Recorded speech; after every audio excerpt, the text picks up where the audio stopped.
Hello friends, నిద్ర లేచారా అందరూ? శుభోదయం అండి. మంచి ఫిల్టర్ కాఫీ తాగుదాం పదండి. దానికోసం నేను మా కజిన్ వాళ్ళ షాప్కి వెళ్ళానండి, శ్రీనివాస టీ కాఫీ పౌడర్. అక్కడికి వెళ్ళి ఫ్రెష్గా పట్టించుకొచ్చుకోవడానికి వెళ్ళానండి. అక్కడికి వెళ్ళిన తర్వాత ఆయన అప్పటికప్పుడు పట్టారు చూడండి, ఆ కాఫీ గింజలు. అబ్బా, గుమ్మ గుమ్మలాడుతుంది. ఆయన అట్లా అన్నీ పట్టి వేసేస్తున్నారు మిషన్లో చూడండి. పట్టేసి అక్కడే కాఫీ తాగాలనిపించింది, అంత ఫ్రెష్గా ఉంది అసలు. ఆ స్మెల్ కానీ అది కానీ చూడండి. ఆయన అంతా రెడీ చేసేసి మనకి ప్యాక్ చేసి ఇచ్చేస్తున్నారు ఆయన. అది తీసుకొచ్చేసానండి ఇంటికి.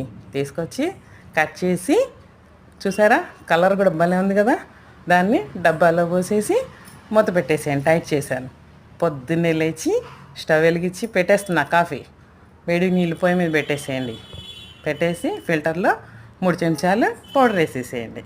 ఈ లోపల సంగం డైరీ బ్లూ ప్యాకెట్తో చాలా బాగుంటుందండి కాఫీ, అదే వేసుకోండి. పాలు కాబెట్టండి. ఈ లోపల నీళ్ళు కాగినాయి కదా, దాన్ని తీసి ఫిల్టర్లో పోసేసుకోండి. ఈ నీళ్ళు కాగిన తర్వాత ఫిల్టర్లో బాగా చక్కగా దిగుతుంది అనమాట, ఫ్రెష్గా స్ట్రాంగ్గా దిగుతుంది. ఇప్పుడు దాన్ని గ్లాసులోకి పోసుకొని ఈ కాచిన పాలు అంతా దాంట్లో వేసేసి గిన్నెలోకి పోసుకొని పొయ్యి మీద పెట్టండి, వేడెక్కుతూ ఉంటుంది. ఈ లోపల గ్లాసులోకి 1-2 చెంచాలు పంచదార వేసేసుకోండి. కాగిన తర్వాత ఆ కాఫీని తీసుకొని గ్లాసులోకి 2 సార్లు వడబోయండి, అటు ఇటు పంచదార కరిగేదాకా. కరిగి మళ్ళీ ఇంకొకసారి పొయ్యి మీద పెట్టండి. పెట్టేసి వేడి చేసేసుకోండి. వేడి చేసుకొని తర్వాత అప్పుడు మనం గ్లాసులోకి తీసుకోవాలన్నమాట. వేడి వేడి కాఫీ రెడీ.